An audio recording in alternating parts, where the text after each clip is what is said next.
Hello everyone, welcome to সঙ্গীর সাথে পাঠশালা। আজকে আমরা ডিএলএড পার্ট 2 সেশন 2023-25 নিয়ে আলোচনা করব।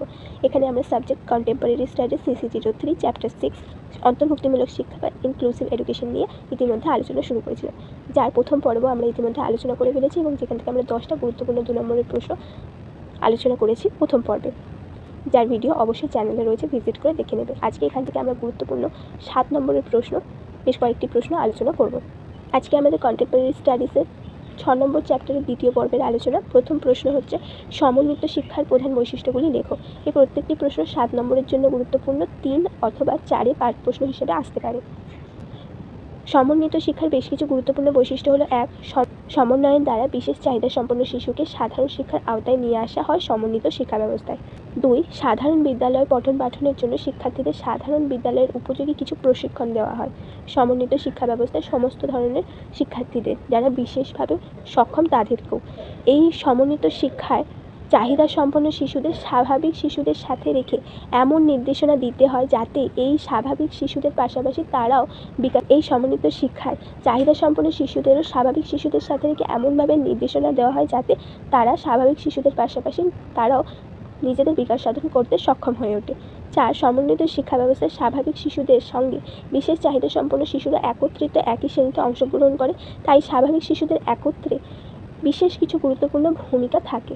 সেই জন্য তাদেরকেও মানসিকভাবে প্রস্তুত করানো হয় যাতে তারা নিজেদের সাথে বিশেষ চাহিদা সম্পন্ন শিশুদের আন্তরিকভাবে ভালোবাসা ও বন্ধুত্ব সম্পর্কে গড়ে তুলতে সক্ষম হয়। দেখবে, যখন আমাদের একটি সাধারণ বিদ্যালয়ে সাধারণ শিশুদের মধ্যে একটি বা বিশেষ চাহিদা সম্পন্ন শিশু এসে উপস্থিত হয়, তাহলে স্বাভাবিক শিশুদের দৃষ্টিভঙ্গি কিছুটা অন্যরকম হয়ে থাকে। তাই তাদেরকেও যেমন কিছু শিখিয়ে পড়িয়ে বুঝিয়ে আনতে হবে, তেমনই স্বাভাবিক শিশুদেরকেও বিশেষ চাহিদা সম্পন্ন সেই বিষয়টিকে তাদেরকেও বোঝাতে হবে যাতে তারা তার সাথে মানসিকভাবে সময় কাটানোর জন্য প্রস্তুত হয়ে ওঠে, তাকেও তারা যেন ভালোবাসতে বন্ধু হিসেবে নিজেদের মধ্যে মেনে নিতে সক্ষম হয়। পরের প্রশ্ন, 12 নম্বর প্রশ্ন, সমন্বিত শিক্ষাকে সফল করার কয়েকটি গুরুত্বপূর্ণ পদক্ষেপ লেখো। সমন্বিত শিক্ষাকে সফল করতে হলে: 1. শিক্ষকদের পাঠ্যক্রম সম্পর্কে বিষয় সম্পর্কে বিস্তৃত জ্ঞান ও প্রয়োগ ও অভিজ্ঞতা থাকতে হবে। কোনো একটি বিশেষ চাহিদা সম্পন্ন শিশুকে একটি বা একাধিক শিশুকে সাধারণ শ্রেণীকক্ষের মধ্যে রেখে পাঠদান করতে হলে সেখানে কিছু অনিয়ন্ত্রিত পরিস্থিতি সৃষ্টি হতেই পারে, কিন্তু সেই পরিস্থিতিকে কীভাবে নিয়ন্ত্রণ করে পাঠদান প্রক্রিয়া চালিয়ে যাবে সেই বিষয়টি বিশেষ কৌশল ও অভিজ্ঞতা অবশ্যই শিক্ষকের থাকা উচিত। 2. শিক্ষক শিক্ষিকাদের প্রাথমিক দক্ষতা বিকাশের সম্পর্কে জ্ঞান থাকতে হবে। একজন শিশু কিভাবে তার নিজের সাধারণ কাজগুলো নিজেদের চেষ্টায় করতে পারে সেগুলো শেখাতে হবে শিক্ষার্থীদের। শিক্ষককে সেগুলো সম্পর্কে সাধারণ এবং বিশেষ চাহিদা সম্পন্ন শিশুদেরকে সেই বিষয়ে বিশেষভাবে তাদের দক্ষতা বিকাশের উপর গুরুত্ব দিতে হবে। 3. শিক্ষকরা শ্রেণী শৃঙ্খলা রক্ষার্থে যত্নশীল হবে। 4. বৈচিত্র্যপূর্ণ সমস্যার সমাধানে শিক্ষকদের সক্রিয় হতে হবে। 5. শিক্ষক ও অভিভাবকদের মধ্যে সহযোগিতাপূর্ণ সম্পর্ক সৃষ্টি করতে হবে, কারণ অনেক সময় বিশেষ চাহিদা সম্পন্ন শিক্ষার্থীরা তাদের মানসিকভাবে ও শারীরিকভাবে নানা রকমের অসুবিধা থাকে। তারা অনেক সময় শ্রেণীকক্ষের মধ্যে অনেক ধরনের পরিস্থিতি না চাইতেও সৃষ্টি করে ফেলে, যা সাধারণ শিশুরা হয়তো সবসময় ভালো চোখে মেনে নেয় না, এবং সেই সমস্ত কিছু তারা অভিভাবকদের গিয়ে জানালে সেই নিয়ে অভিভাবকরা কিন্তু কমপ্লেন করতে চলে আসেন। 6. শিক্ষক শিক্ষিকাদের সাধারণ ও বিশেষ শিক্ষার্থীদের মধ্যে মিথস্ক্রিয়াতে উৎসাহিত করতে হবে। সাধারণ ও বিশেষ চাহিদা সম্পন্ন শিক্ষার্থীদের মধ্যে যাতে বন্ধুত্বপূর্ণ মনোভাব গড়ে ওঠে সেই দিকটি শিক্ষক শিক্ষিকাদের দেখতে হবে, তাহলে অধিকাংশ সমস্যার সমাধান হয়ে যাবে। 7. বিশেষ শিক্ষার্থীদের বৈশিষ্ট্য সম্পর্কে শিক্ষক শিক্ষিকাদের সচেতন থাকতে হবে। 8. শিক্ষক শিক্ষিকাদের শিক্ষার্থীদের চাহিদা ও অধিকার সম্পর্কে সচেতন থাকবে এবং শিক্ষা পরিকল্পনায় তার প্রতিফলন ঘটবে।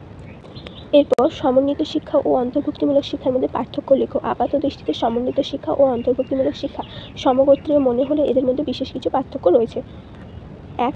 সমন্বিত শিক্ষায় কোনো ক্ষেত্রে গুরুতর মাত্রার প্রতিবন্ধী শিশুরা এর মাধ্যমে শিক্ষালাভ করে, কিন্তু অন্তর্ভুক্তিমূলক শিক্ষায় শুধুমাত্র মধ্যম মাত্রার প্রতিবন্ধী শিশুরা শিক্ষালাভ করে। 2. সমন্বিত শিক্ষায় বিদ্যালয় পুনর্বিন্যাস করার প্রয়োজন হয় না। সাধারণ বিদ্যালয়ের মধ্যে সব ধরনের শিক্ষার্থীদের শেখানো হয়। অন্তর্ভুক্তিমূলক শিক্ষায় বিদ্যালয়ে পুনর্বিন্যাস করার প্রয়োজন হয়। অন্তর্ভুক্তিমূলক শিক্ষা ব্যবস্থায় বিশেষ চাহিদা সম্পন্ন শিশুদেরকে কিছুক্ষণের জন্য তাদের যে সমস্যা সেই সমস্যার জন্য বিশেষ শিক্ষা দেওয়া হয়, সেই জন্য বিদ্যালয়ে পুনর্বিন্যাসের প্রয়োজন হয়। 3. সমন্বিত শিক্ষায় অভিভাবকদের প্রত্যক্ষ ভূমিকা থাকে না। অন্তর্ভুক্তিমূলক শিক্ষায় অভিভাবকদের প্রত্যক্ষ ভূমিকা থাকে। এই শিক্ষা সামাজিক ও পারিবারিক উভয় পরিবেশে চলে। 4. সমন্বিত শিক্ষায় বিশেষ শিক্ষকের প্রয়োজন হয়, তবে অন্তর্ভুক্তিমূলক শিক্ষায় বিদ্যালয়ের কয়েকজন শিক্ষককে বিশেষ শিক্ষাদানের জন্য বিশেষভাবে প্রশিক্ষিত করা হয়ে থাকে। 5. সমন্বিত শিক্ষায় প্রতিবন্ধী বা বিশেষ চাহিদা সম্পন্ন শিশুদের জন্য বিশেষ কোনো শিক্ষা ব্যবস্থা করা হয় না। অন্তর্ভুক্তিমূলক শিক্ষা ব্যবস্থা বিশেষ চাহিদা সম্পন্ন শিশুদের জন্য বিশেষভাবে বিদ্যালয়ের নির্দিষ্ট সময়সীমার মধ্যে কিছু সময়ের জন্য স্থানান্তরিত করে তাদের চাহিদা অনুসারে প্রশিক্ষিত করা হয়। এর পরের প্রশ্ন, দৃষ্টিগতভাবে বিশেষ চাহিদা সম্পন্ন শিশুদের জন্য পাঠ্যক্রমটি কীভাবে বিন্যস্ত করা যেতে পারে? সাধারণ পাঠ্যক্রমকে এমন কীভাবে বিন্যস্ত করা যেতে পারে যাতে দৃষ্টিগত বিশেষ চাহিদা সম্পন্ন শিশুরা সেই পাঠ্যক্রমটি থেকে উপকৃত হতে পারে? দৃষ্টিগতভাবে বিশেষ চাহিদা সম্পন্ন শিশুদের জন্য যে সমস্ত পাঠ্যক্রমগত অভিযোজনের কথা বলা হয়েছে সেগুলি হলো: 1. ব্রেইল পদ্ধতিতে শেখাতে হবে। 2. বিভিন্ন যন্ত্রের প্রয়োগ যেমন আতস কাচ, চশমা, লেন্স, দূরবীন ইত্যাদি যাতে দৃষ্টিগত বিশেষ চাহিদা সম্পন্ন শিক্ষার্থীদের পক্ষে দেখা সহায়ক হয় তার ব্যবস্থা করতে হবে। 3. দৃষ্টিগত বিশেষ চাহিদা সম্পন্ন শিক্ষার্থীরা তাদের সীমাবদ্ধতার কারণে পর্যাপ্ত অভিজ্ঞতা অর্জন করতে পারে না বলে পাঠ্যক্রমের অংশে অনেক সময় সামাজিক দক্ষতা অর্জনের সুযোগ প্রদান করতে হয়, যেমন অন্য ব্যক্তির সাথে সংযোগ স্থাপনের দক্ষতা, কীভাবে অন্যের সাথে কথাবার্তা বলবে, অন্য ব্যক্তিকে প্রশংসা করার দক্ষতা, কীভাবে অন্য ব্যক্তির সাথে মানিয়ে চলবে, কীভাবে তার সাথে সম্পর্ক স্থাপন করবে, সেই সমস্ত কিছু পাঠ্যক্রমের মাধ্যমে শিক্ষার্থীদের শেখাতে হবে। 4. শারীরিক ও মানসিক সুস্বাস্থ্য বজায় রাখার অভ্যাস তৈরির জন্য পরিচ্ছন্নতা, নিজেদের দৈনন্দিন কাজ যেমন নিজের পোশাক পরিবর্তন, চুল আঁচড়ানো, নিজেকে পরিচ্ছন্ন রাখা, স্নান করা, হাঁটা চলার অভ্যাস ইত্যাদি একজন বিশেষ চাহিদা সম্পন্ন শিক্ষার্থীদের নিরাপদ ও আত্মনির্ভর জীবন কাটাতে গেলে প্রয়োজন। পাঠ্যক্রমে প্রত্যাশিত অভিযোজন করে ওই জীবন দক্ষতাগুলিকে যুক্ত করতে হবে।